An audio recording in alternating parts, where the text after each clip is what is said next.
There are two kinds of dinosaurs with two distinct pelvises, the ornithischian and saurischian. Here you see the side view, on the left a saurischian, the ischium is far removed from the pubis, and on the right an ornithischian where they are not.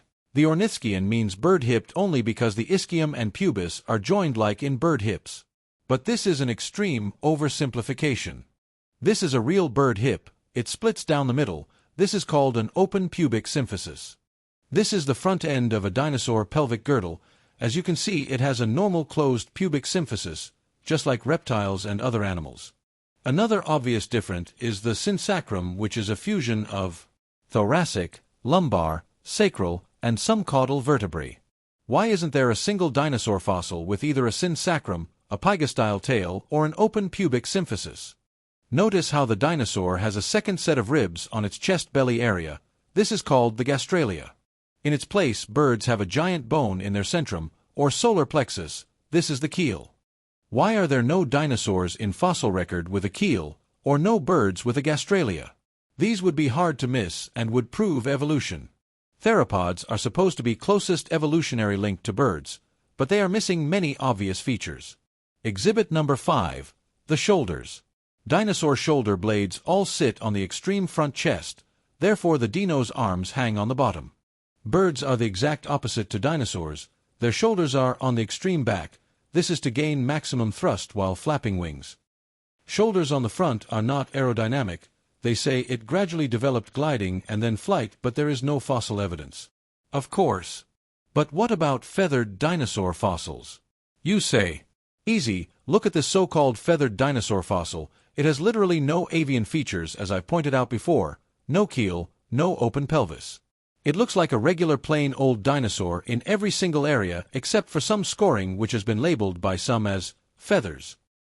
The evidence is underwhelming. Here's an actual bird with actual feathers. Does it look anything like the dinosaur fossil? Here is another actual bird fossil. Compare it to the Archaeopteryx. Just pretend the so-called feathers aren't there. Is there any indication at all based on its skeleton that it's a bird?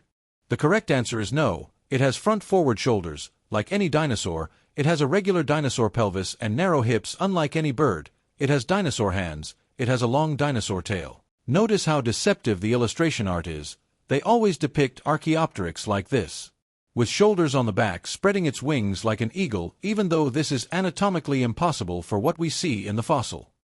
Another especially damning fact is that birds have unique manus. Through embryological studies we've learned bird manus has digits 2 through 4, that is a fusion of index, middle, and ring fingers.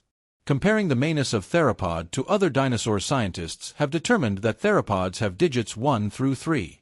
So to become birds unevolved one whole finger and evolved one whole new finger that skipped a few million generations, just to become a bird wingtip that hardly even uses it. Utterly ridiculous. The warm-bloodedness is crazy. We're supposed to believe that by sheer coincidence birds and mammals evolved warm-bloodedness completely independent from each other. And birds have a mind-bogglingly complicated respiratory system of 9 air sacs, none of which exist in any fossil of any dinosaur. A dinosaur skeleton cannot support air sacs because of its claustrophobic structure, the closed pubic symphysis, the gastralia, and the hardened scaly outer layer. Supposedly T-Rex is a close ancestor of birds. We got fossil of its skin prints. Take a guess now, was it feathered? No, it was just scaly. Aha, we have feathered dinosaur fossil. Checkmate creationists. Hold up, fossil forgeries are a huge industry in China. Farmers that find fossils are known to alter the original fossil to multiply its market value. Fossils can fetch thousands or even millions of dollars, making them attractive targets for counterfeiters. If you were a poor farmer in China or Morocco, you will have this temptation.